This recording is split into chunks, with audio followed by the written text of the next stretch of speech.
I've been thinking the stream starts faster, but OBS doesn't tell me how much time it takes to process. But by now it'll be up because it's always like a few seconds delay, and it'll like cut off the beginning for the actual VOD for YouTube.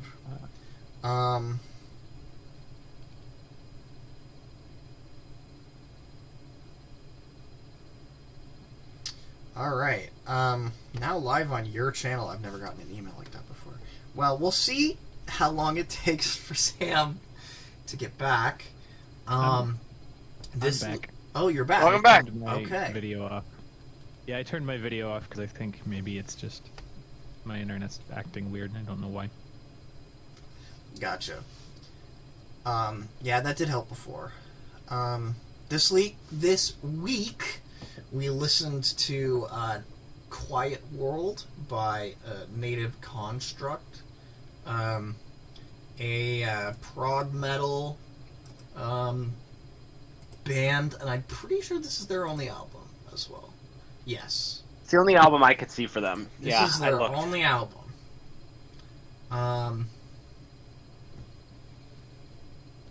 So I selected it.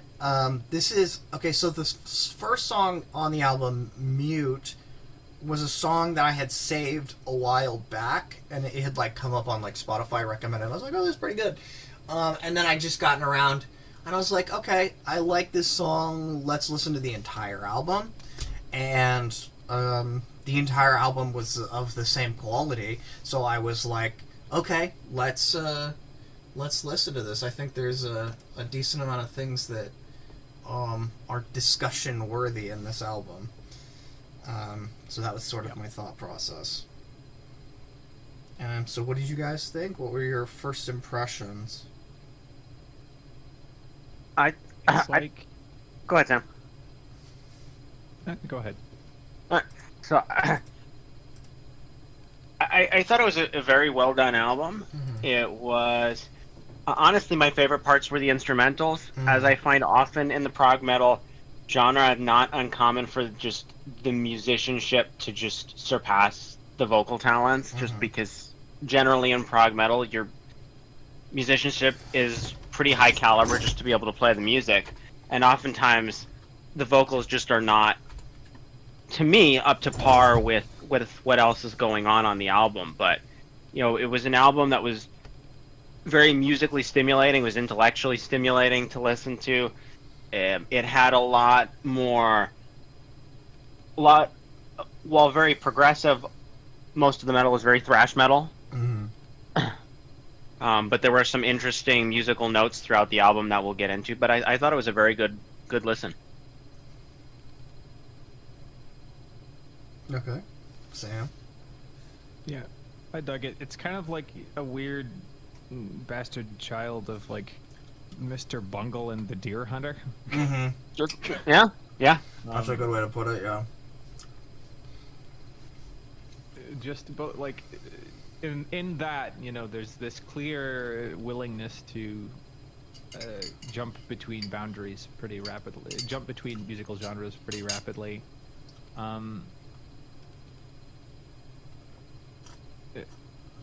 And their execution, I think, is a little more in line with the Deer Hunters, in that it's this kind of, like, very, very theatrical, grandiose, like, and overtly intentionally, theatrical, absolutely, angle, which is funny to contrast against Mr. Bungle, because, like, the one thing, like, Mr. Bungle is, I think, probably more easily accused of, like, musical schizophrenia than, like, anyone else, but they do it. It's weird that they're less theatrical about it to me. Like, it's like it's as, like, suffocating and intense, but it feels less. It just feels, it can feel less heady and more visceral sometimes. But I did dig this. There was a lot of cool stuff going on. Agreed. Yeah, absolutely. Okay, well, so this album is supposed to be a concept album, sort of. Like, so I was looking at the lyrics and stuff, and, like, some, like, Reddit posts of people talking about this album, and there's, like, a thread of narrative that goes through the album, but it's sort of unclear. It's like kind of hazy as to what actually happens. Like, there are characters or concepts that come up consistently, like the like the love triangle and and the sinister silence. They say that a lot, and the sinister silence is like a character that is like in the album. So like the first song is like a person who's unable to express themselves, right? And they're mute, whether metaphorically or literally. And then they sort of like ascend to godhood, and then like are like oppressive, silent world or whatever that the other characters are living in. And like, I don't know. It's like, I don't know. I had a hard time actually piecing together like story beats per se, but like you could definitely tell that there was like some narrative through. Well, I would agree. And just in the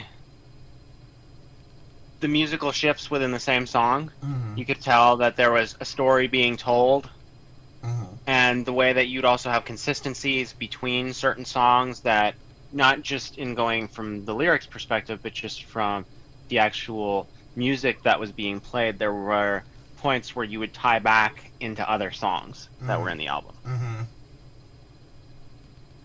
Absolutely. Especially in what was the track?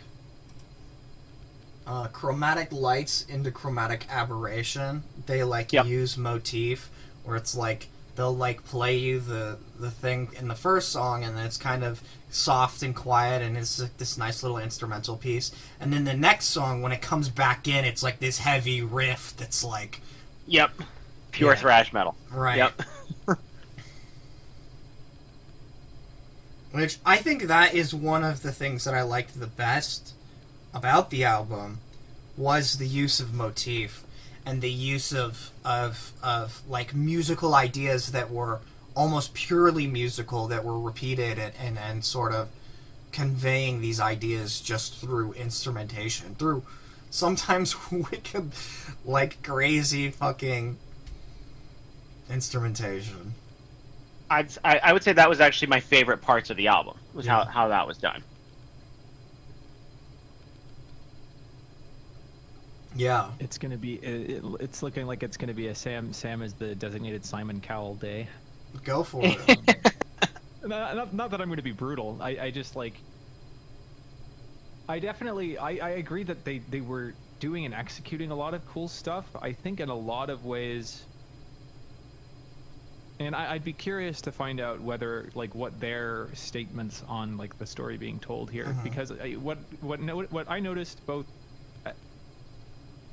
In the lyrics, right, and in some of the musical choices that were getting made, there's this kind of immaturity would be the word that I would use. I and agree. That's not necessarily a bad thing, but there's definitely like this, like, you know, the fact that we've got multiple songs dedicated to this character who's basically communicating just how much his life has been ruined by being rejected by this this person in the triangle, right? And it goes into this like hate, like spiral of self-loathing. And I'm not saying that, you know, as somebody who also lived through my teenage years, like I totally relate to that. I've done that, but I think we're at a point in history now, right, where we can kind of unpack and examine a lot of what contributes to those things, and just conveying them like they're this inevitable tragedy, I guess, is what strikes me as this sort of. Again, it's an immaturity. It's like it hasn't been unpacked and made sense of yet. And a lot of the really ornate... Go ahead. I was just going to say, I think to me, to add on to what you're saying, for me, the lyrics themselves were probably the weakest part of the album with the vocals. It was just that whole package for me. Because that was... where that immaturity sort of comes from, where you've got some very sophisticated musical riffs across all the instruments. Very complex, lots of good stuff going on. But just in the vocals and the lyrics was where at least I picked up that imagery, and just even in the way the vocals were sung, to me it reminded me a lot of when you hear first albums from a lot of metal bands, where the vocalist is still kind of finding his spot, and that's what I got. Yep.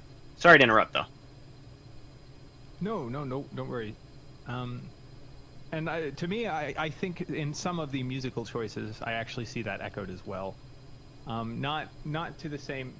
Not again, like it's the sort of thing where it's interesting. I imagine Brian and I both got the little Apple Music blurb, but this is a trio of people who graduated from Berklee College of Music. Yeah. None of them were listed as a drummer, so I'm guessing I'm guessing they were using pretty extensive programming. On the strings and stuff, you can tell that they're using like string libraries and programming lines a lot.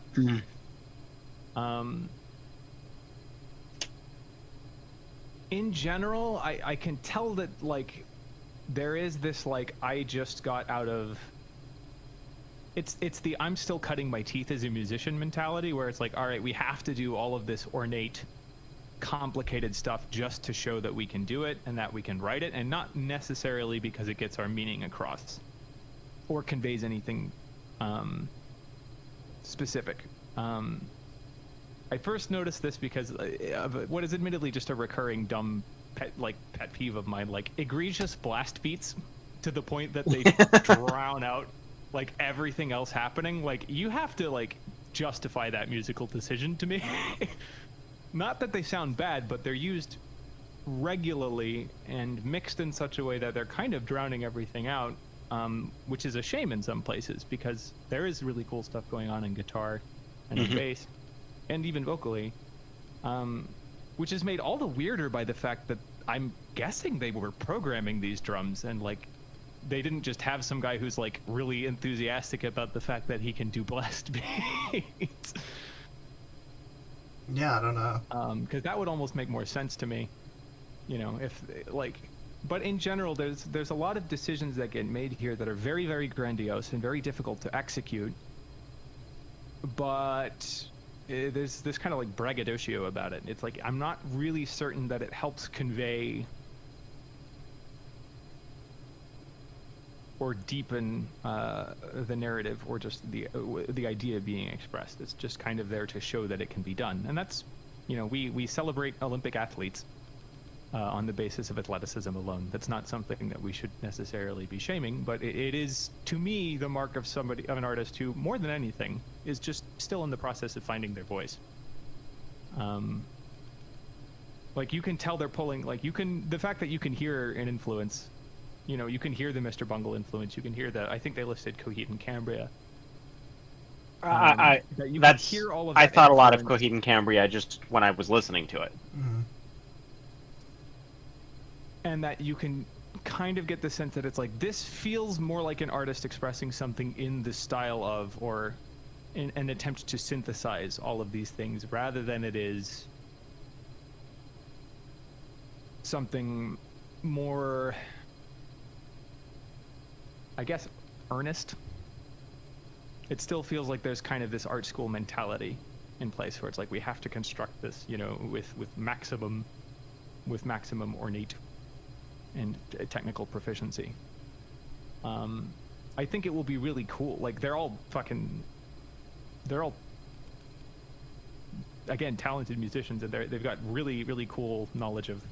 They've got a pretty cool working knowledge of harmony. I like that they're being ambitious and going for larger orchestrations. I would love to buy them a better string library. But again, that's just me, you know, dealing with my own pet peeves in music, right? Because it's the sort of thing where I won't let myself write for strings because I don't have any string samples that convey string performance as well as I would like. So the sort of thing where my tendency is always to go, well, if I can't get something that actually emulates the instrument, well, just use a synthesizer, right? Because at least a synthesizer sounds like a synthesizer and not a cheap imitation of a synthesizer, right? Which isn't to say that you can't use like weird string libraries to convey something unique artistically, but they're trying to use them like a live orchestra here. And while I get that working with limited means is hard, and I sympathize with that, I think there could have been some interesting ways to work around it, because they clearly don't object to using some pretty cool production techniques, right? Like they're using effects on vocals all the time. They use bit crushers in places. Like, I think breaking the mold and like maybe getting a little less out of the headspace of thinking about their influences would have benefited the album to a certain extent. But at the same time, you know, based on the Little Apple Music blurb, they wrote this while they were still at Berkeley, right? They wrote most of the album like in between classes, and then landed a deal for it after they'd graduated. But so again, they're working under, you know, it's kind of hard to get yourself out of that mentality. I imagine it's hard to get yourself writing like it's not a school project when you're still doing a lot of writing for school projects. But yeah, that was a long rant, but that was the substance of my thoughts. I do want to say they're all clearly very, very cool musicians, and I am super interested to see what they do. You know, I hope this is not the only recorded instance of any of these guys that we hear. Yeah, right. But it just feels like it's still cooking. So the one thing you mentioned, I think it's Your Familiar Face that is the specific song that is like very much so the immature, oh, why can't you love me mindset. And I agree that I felt exactly the same way you did when I first listened to it the first time. Upon re-listening to it, it almost feels like self-parody to me. Like, they took this sort of petulant, childish, sort of heartbroken emotion and amplified it through the lens of a character. Right? Because... I mean, I don't know. I can only, like, I don't know these people personally. And, you know, them being in college, it could really go either way, right? Yeah. But it definitely felt to me like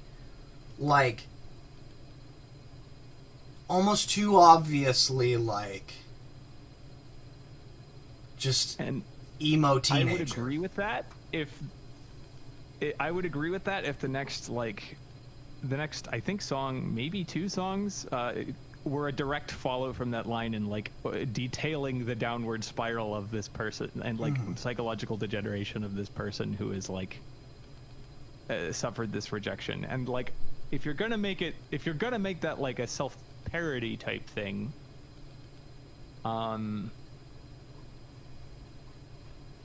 you can make it more clear, I guess, particularly when you give it that much screen time. Because otherwise it was. I actually, as I was listening to it, I did immediately go like, is this supposed to be tongue in cheek? Right? And I tried to listen for evidence of that, and I did not detect any personally. But if it's reading that way to you, then I suppose it is up in the air. Right? Yeah. I don't know. It's very clear that. Also, so this album is definitely about, like, the feeling of being, like, not being able to express yourself, I would say, or, like, the sort of oppressive feeling of, like, I don't know, because it, like, it seems like, and how do I put this? It going too far on the other end almost works for that concept of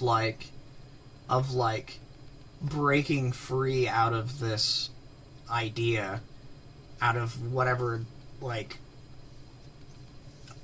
oppressive grasp there is, and then. And I agree with that, which is actually, again, where some of the immaturity comes in, again, because to me, like, the best example I can point to is, like, there's a self-consciousness that I can detect in some of the transitions in this album that in Mr. Bungle is not there. They're doing the same tricks, but there are like subtle things that I would struggle to identify about the way it's executed that indicates that it's like, no, this is just where we're going. Like, this is not about, this is not about like, we're not going to this place to prove a point or to meet an expectation.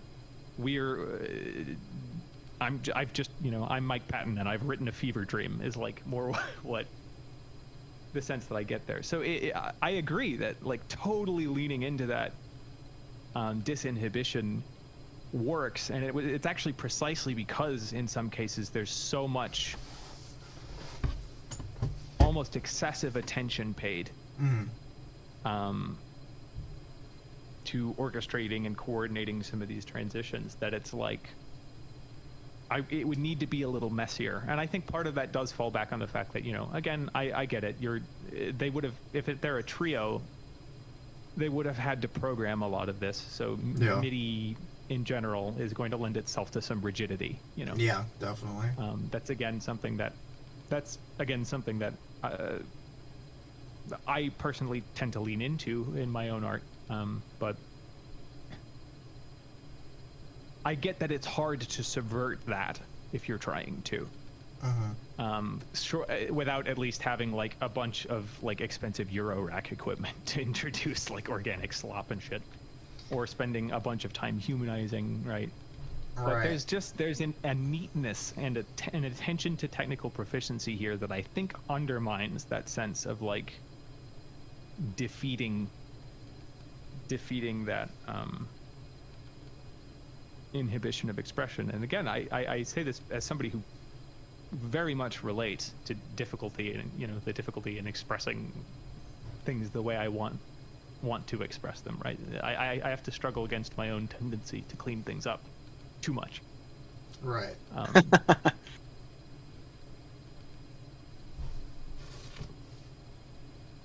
So it takes one to know one, I guess. Yeah. Maybe you're looking in the mirror, or the mirror is a little too. I don't know what that analogy is. You're seeing yourself in it, and that's part of the reason why you don't like it. Is it's sort of an older self that you've progressed past. And I do want to say, it's not that I don't like it, because I do want to like stress that I really dig a lot of what's going on here, and I think they're just still cooking. That's not a bad thing, and they'll be doing really cool things. I have no doubt of that. And this was cool in its own right. It's just there are areas where it could be improved, depending on what they're trying to get across. For sure. Let's see. The double kick, definitely have that a note, is I think it's Spark of Archon. I think it's the second track, where it's just way too loud. Because like in the first track, you're like, oh, okay, they're doing this a lot, and then they keep doing it, and then there's one part where it's just for like too long, and it's just like, okay, that's a lot. But they do, I think, towards the later ends of the album, they do cool with the kick. They do retire that, yeah. Yeah. Which is that's one of the reasons where I classified it very much in the metal aspect as a thrash metal, because they just live on that double kick. Yeah. And which is obviously very characteristic of thrash metal, and oftentimes overused in thrash metal, just as it was at various parts of this album. Because it's one of those things that, to me, the blast beats, the double kick, it's great in accents, but it can be overused so easily. Yeah. Yep. And the weirdest thing is, like, I think the simplest, like, they wouldn't even have had to, like, literally all they would have had to do was introduce some, like, volume swells just to give it some motion, so it's not just this line of, like, same volume double kick. Right. That starts to just feel like it's this, like, beating in your ears. Like, and then again, I'm sure that they had a reason for making that choice, but I think the point could have been conveyed in a way that was less orally fatiguing. Yeah. Orally fatiguing is a good way to put the entire album, I think, and I think that's its biggest negative, in my opinion, is in terms of like listenability. If you're not used to listening to this kind of music, you're going to be able to listen to 2 songs, you're going to need to put it down. Then you got to come back and listen to 2 songs and put it down. Right. Yeah. Yeah. Like, I know the first time I listened to it, I could only listen to half the album, and then I listened to the other half. Whereas when I re-listened to it today, I was able to listen to the whole thing, but, you know, I had already listened to it before. Yeah, I mean, I listened to it in one sitting this morning. Mm-hmm.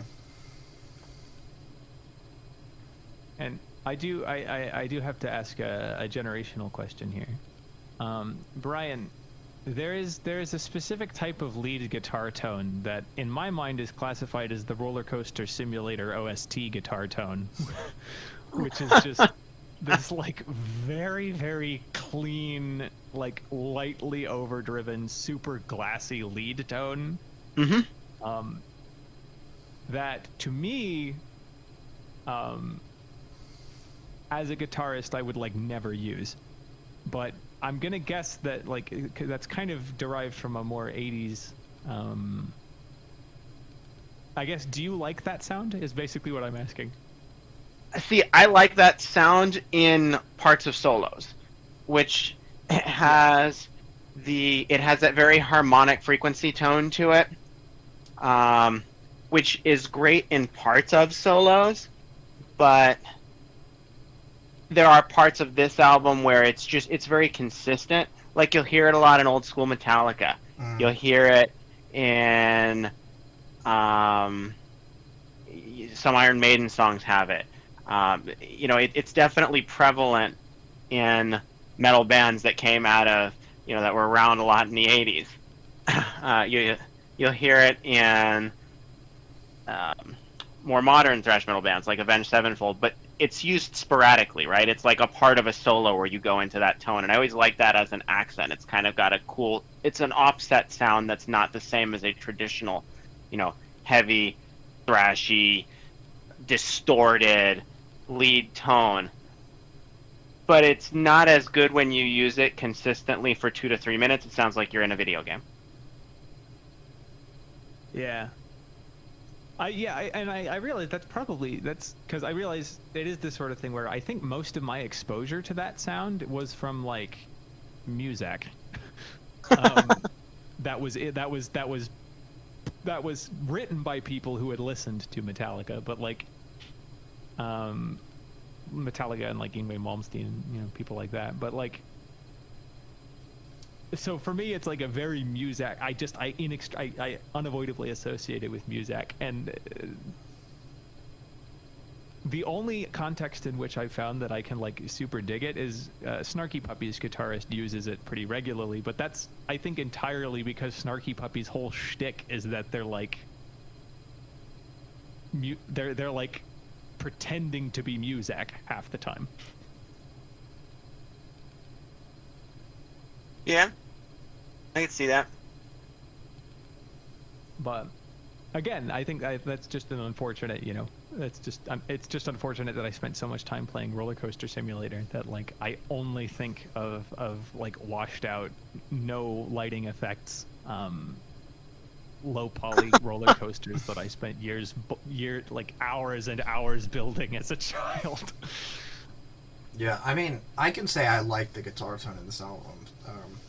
There was never a point where I did. Most of the time, yeah. Yeah. But I like what you're talking about specifically. I like it. Like,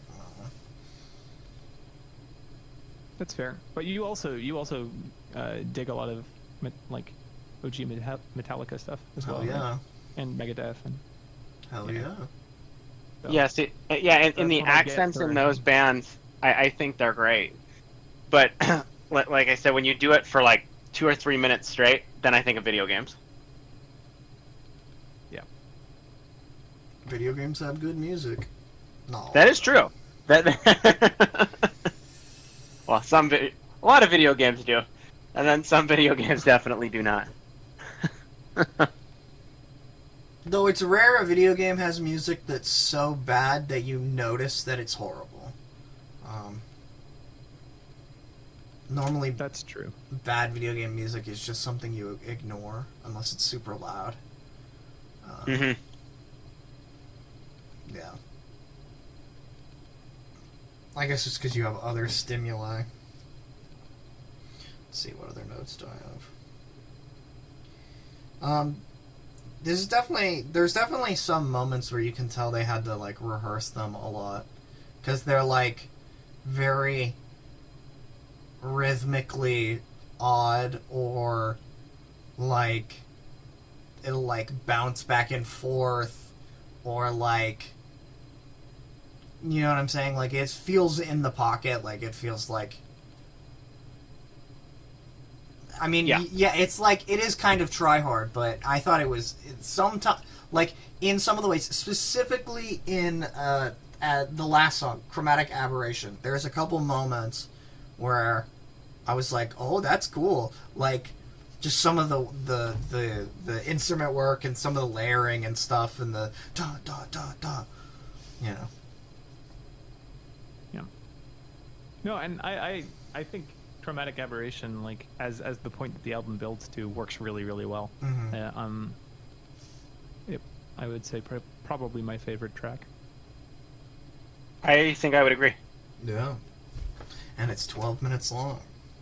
Yeah. I would say, yeah, that's probably my favorite track too.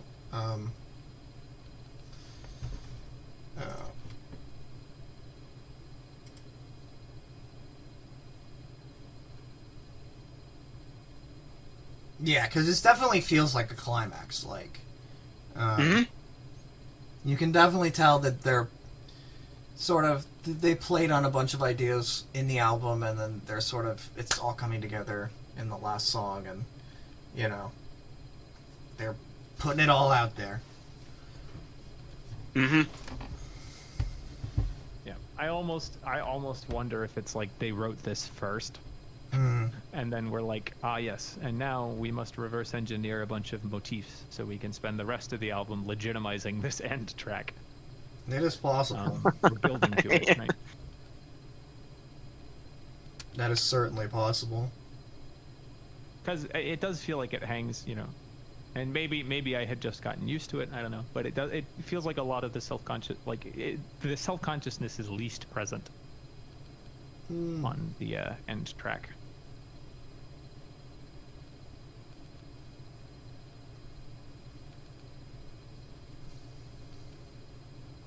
Yeah.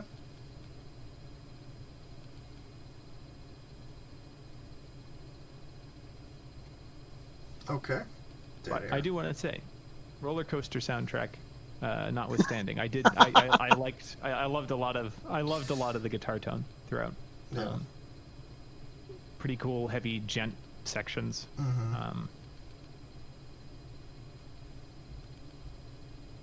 Pretty surprising and fun amount of stereo interest going on as well. Like, which I get, you know, when you're working with this many sound sources.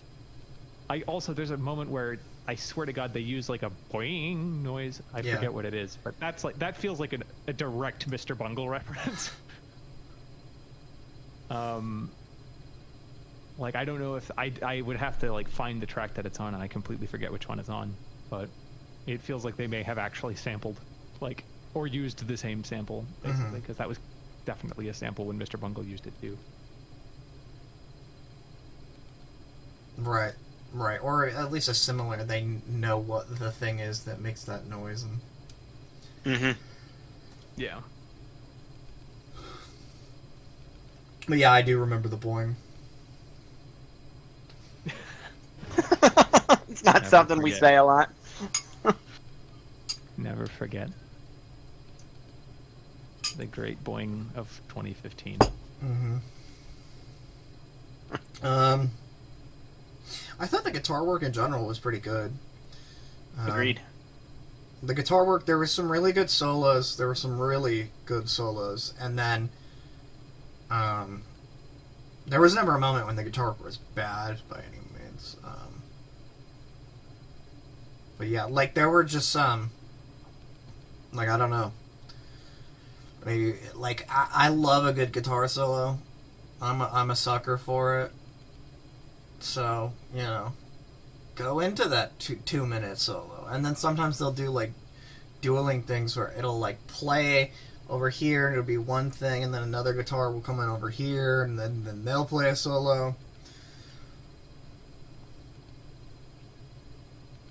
Yeah. But yeah, a lot of it was like there's like some nice complex stuff in there. And not all of it was crazy. There was some more simple stuff, but a lot of it was. And if their drums are programmed, they did have some good fills in there, I will say too. And there are certain parts that, I mean, obviously you can program those sounds, but that did sound like an actual drummer. I just don't know if they had a studio session drummer in or how they did it, because there were some parts that sounded like they could have been programmed, and then there were definitely parts that really had that feel of a live drummer. Yeah. Yeah, I think. Yeah, it'd be cool if we could. I'd love if we could find that out, because I think there are definitely sections where I'm wondering if it's a person, but there are also sections where I would be shocked if it was not programmed. Personally, mostly because it's so dead on, like so on the grid and so like consistent in volume. Perfectly mechanical. Yeah, which again, to be clear, is a sound that you can lean into if you want, but maybe at 30-second notes, at 30-second notes, it just feels weird. Yeah. They were definitely despite the electronic elements of this album, they were definitely trying to lean away from any kind of electronic music sound. This was definitely meant to be rock, you know what I'm saying? Yeah, which is again why it's the sort of thing where I think, you know, I hope they get to do more stuff, because I think getting to the point where they can collaborate with some live musicians, because in general, again, I say this purely from the perspective of somebody working on a lot of my own music. It's this sort of thing where like I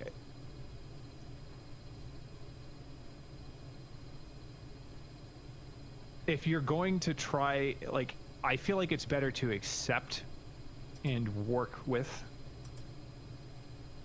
the nature of the tools you have, rather than like trying to disguise it, trying to again create like an imitation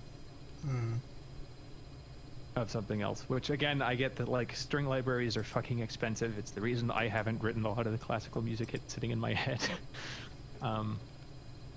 But sometimes, you know, limitation breeds creativity, right? Right. And to be fair, I know you hate MIDI strings. There are some very successful songs and artists that use MIDI strings that sound very much so like MIDI strings. Huh? No, and I completely agree. If you lean into the fact that they're MIDI strings, it works. But trying to use MIDI strings as a replacement for a session musician, it's just it's not going to sound the same, right? And I think again, I there are contexts in which I like MIDI string sounds, but it has to not be pretending that it's not MIDI string sounds. And I will say there was like some they either did get some session musicians in, or they had a very weird assembly of string libraries to pull from, because there are sections where it's much harder to tell that they're not, or where it's harder to tell or even possible that they do have actual like violinists, right? So it's not consistent throughout. So I kind of wonder like if they were able to pick up like a a violin sample pack, but weren't able to get like cello. See, Sam, the feeling I got is that was the sound they were going for, just because of that. I guess inconsistency we can call it, where you have where it sounds like there is a legitimate musician playing there. To me, it almost sounded like they made the conscious decision to do that, and that might just be how I've picked it up, and they happen to have someone available in one recording day and not on another, but Right. it seemed to me that it was purposeful, for better or worse. Right. Yeah, I don't know. And I mean, I would agree with that, if not for the fact that the lines were written the same way. It's just that one sounds like it was performed by an actual instrumentalist and one sounds like it was performed by a computer. And I get that you could make that artistic decision as well and just be like, yeah, I mean, whatever the computer adds to it, that's what it adds to it. But I think if you're trying to intentionally create that uncanny valley effect, that kind of unsettling, right, there are ways to lean into that too, and it's not by writing this, it's not by having it's not by using a worse sample pack on the same notes. Right. yeah. There were definitely some moments of live musicianship, there's a saxophone for 10 seconds in the album. Yeah, that randomly appears. If it comes in, it plays a little something, and then it just never comes back. Yeah, and they're bassoons, clarinets, Mm-hmm. And those are all used well and really cool when they do crop up. But yeah, they're used very sparingly. Yeah. I'm sure one of the members was in, at some point, some kind of symphony orchestra. Because it just, I don't know, a lot of this album, the theatricality of it and stuff kind of screams, I've listened to a lot of classical music, and this is sort of my hard, heavy interpretation. Yeah, it has, there's aspects that have a very neoclassical sound. Mm-hmm. Which, that metal classical kind of blend, that also has some of the interesting effects in different music, or not different music, the different styles of music kind of blended in. Mm-hmm.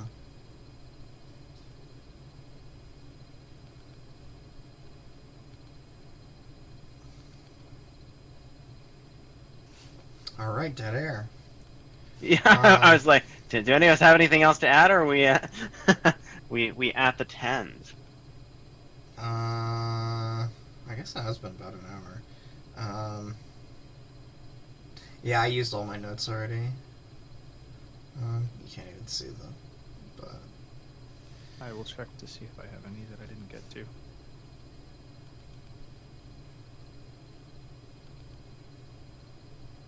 Oh,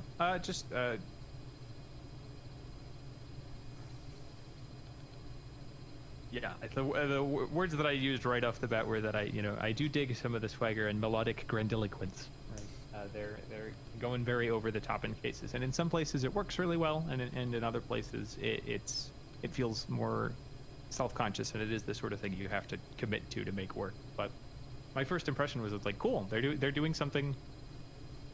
They're doing something brave and vulnerable here. So if anything, my hope more than anything is that I'm stressing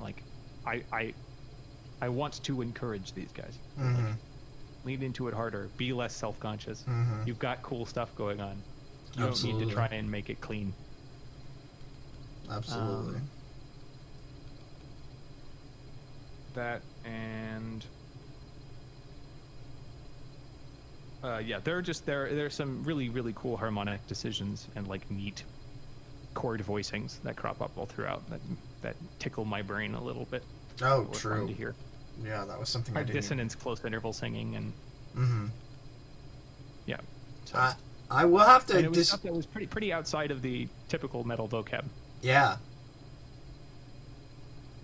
Yeah, that's true. I will have to disagree with you, Brian, on the vocals thing. I mean, I don't think they were really, really good in all of them, but there were specifically, I think, the second song I was like, I think the vocals fit perfectly for what they were going for. And I really dug the vocals. Not like some of the other stuff. Like, I don't know. Like I could go either way, but like specifically the second song, I think really fit.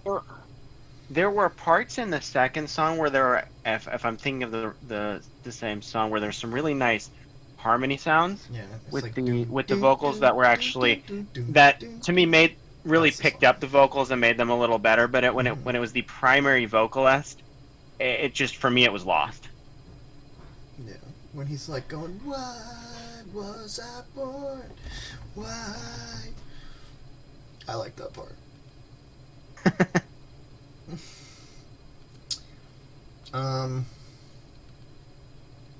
All right, we can do 10s now. Who wants to go first? I feel like Sam should go last, so he doesn't poison our scores. Why don't you go first this time, Ethan? Okay. Since this album is your choice. Listenability.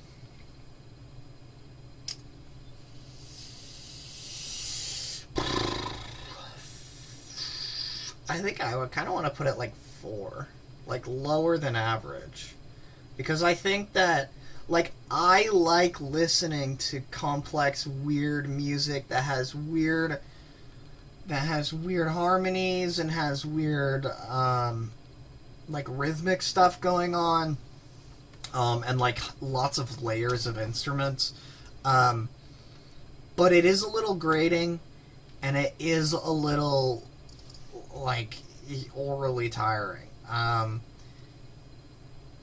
So it sounds good, but like definitely not for everyone.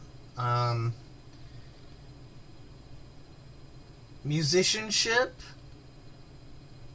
I'll put pretty high. I want to say 8.5, maybe, because like they do some pretty crazy shit in this album. Like, no lie, there's some really good riffs.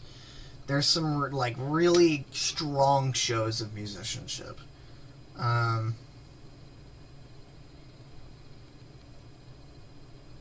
Like especially just coming from college students. Like, if these dudes practice another 20 years, you know, like, who knows, like, where they'll be. Weird factor. It is both weird and not weird. They're definitely trying something unique. They definitely have their own unique spin on sort of genre things. I think the, like, fantasy world that they're trying to build is kind of weird. Like, you know, talk about, like, archons and gods and I don't know, like, all this stuff. Like, that's definitely, like, even in metal that deals with fantasy stuff, and even in progressive metal, like, they still have their own sort of niche style of writing the lyrics and stuff. But at the same time, I think a lot of the themes themselves, isolation and not being able to express yourself, and unrequited love and stuff like that are less so odd. So I'll give it a 7. I think it's pretty high, but my socks weren't off for that specific factor. Album cohesion. I think any moment when it feels uncohesive was intentional. I think that all the songs flowed together really well. So I will give that an 8.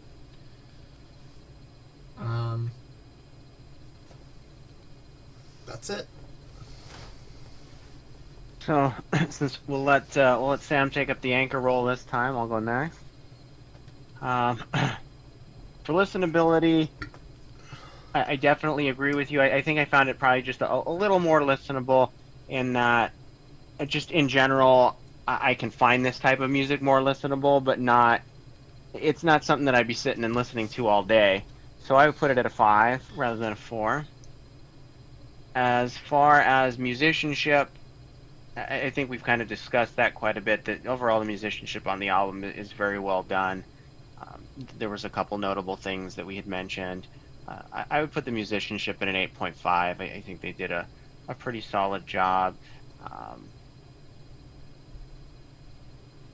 I would say that if I knew exactly what their intentions were in certain spots, that could affect my score. Like if they were attempting something or did something that they weren't attempting, sometimes happy accident, right? Right.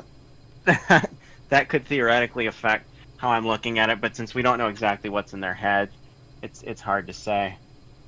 Album cohesion, it's a prog concept album. Is it as pure as some of the other concept albums we listened to? No, but it's not. Like, you can tell that it is a concept album. You can tell that it's designed to flow. So album cohesion, I put it at 8.5.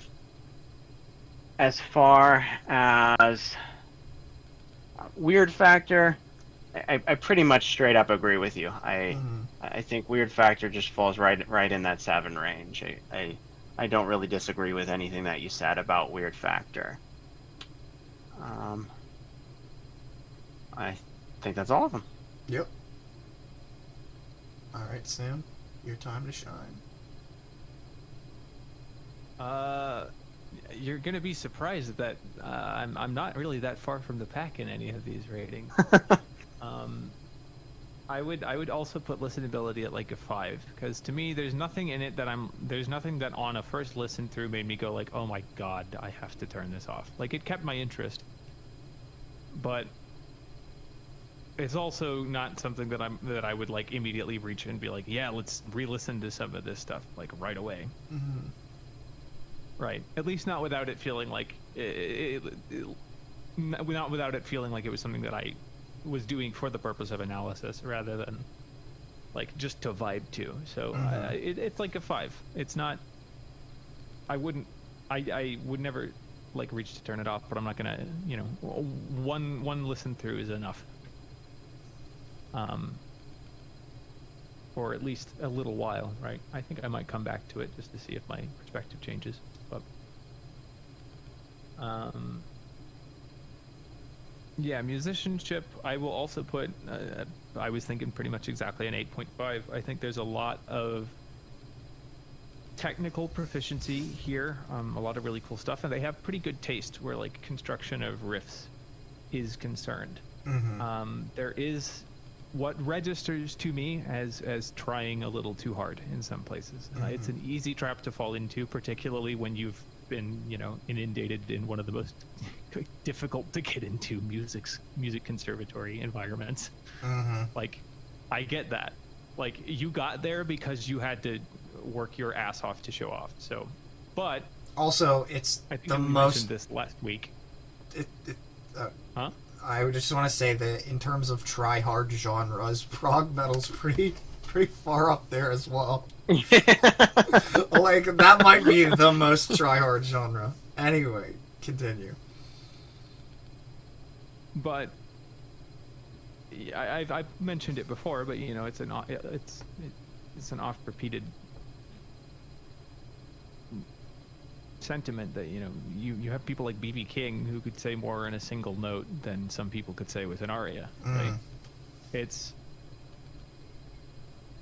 Or to use the analogy of written language, right? There are plenty of people who, like, I know, again, like, I think both in my music, in playing music and in writing, I frequently fall into the trap of going like, okay, let's get so into making sure that this is technically impeccable that like all of the words and flowery language and technical proficiency disguise the fact that I'm not really sure what I want to say. So I can make it sound pretty, but kind of have a faltering core. And that shows up in some places. But being able to say things that, being able to use that language comprehensively is still praiseworthy. It's just that organizing it around a more solid core is something that takes a lot of time. and maturation and comfort in one's own voice. It is a struggle that all of us face. Absolutely. And I think the more attracted you are to like headier genres, the longer it takes to mature in that sense, because you're working with a much wider palette of sounds to express what you're trying to express, and like getting comfortable with all of those different voices takes time.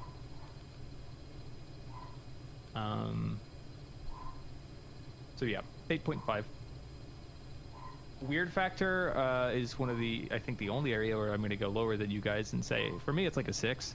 Like, it's doing weird stuff, but as a Mr. Bungle, John Zorn, the Deer Hunter listener, this is explored territory. The fantasy world, like, fucking Deer Hunters on like, or the Deer Hunters on like, yeah, part 8, 6 albums, something like that. Yeah, or like part 8 of a fucking fantasy world concept album. Yeah. About a guy who's about like some dude whose prostitute mother dies of tuberculosis or something. So like, that's been done. It's a work in progress that's still unfolding, and it does a lot of the same like genre hopping theatrical stuff. Mr. Bungle does 5 act 5, you know, kind of thrashier stuff alloyed with Jesus Christ. So it's explored territory, but it's still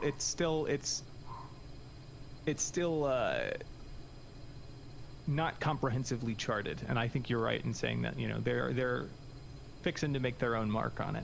So it gets some weird points, but they're currently in the entry stages. They have not attained Mars Volta or Mr. Bungle levels of weirdness yet. Oh god, no, yeah. But I think I'm confident they can get there. And cohesion, once again, yeah, kind of sticking with the pack.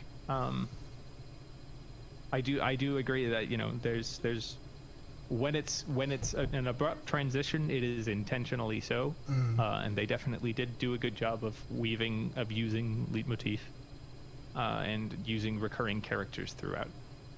So again, it's the sort of thing that I'm like, evaluating this as a professor, I think it passes muster in a lot of ways, but there's this like unselfconscious X factor that is just on the verge of coming into being. But yeah, it is cohesive enough for me to agree and give it like an 8. Cool. I just thought of when you said the Mars Volta, I thought of a weird Mars Volta lyric. The kiosk in my temporal lobe is shaped like Rosalind Carter. Like, I don't know why they're talking about, like, I don't know. That just popped in my head. That's weird. Yeah. Yeah, because I literally picture, I had to look up who Rosalind Carter was when I first heard that lyric but it was Jimmy Carter's wife.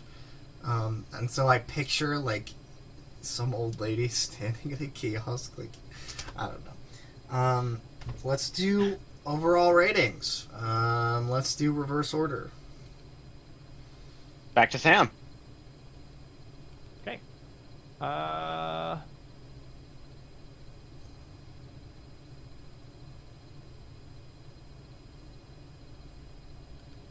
6.5 feels mean, but 7 feels too high. Go with your heart. 6 3/4, Sam. Go. Yeah, 6.75. With your heart.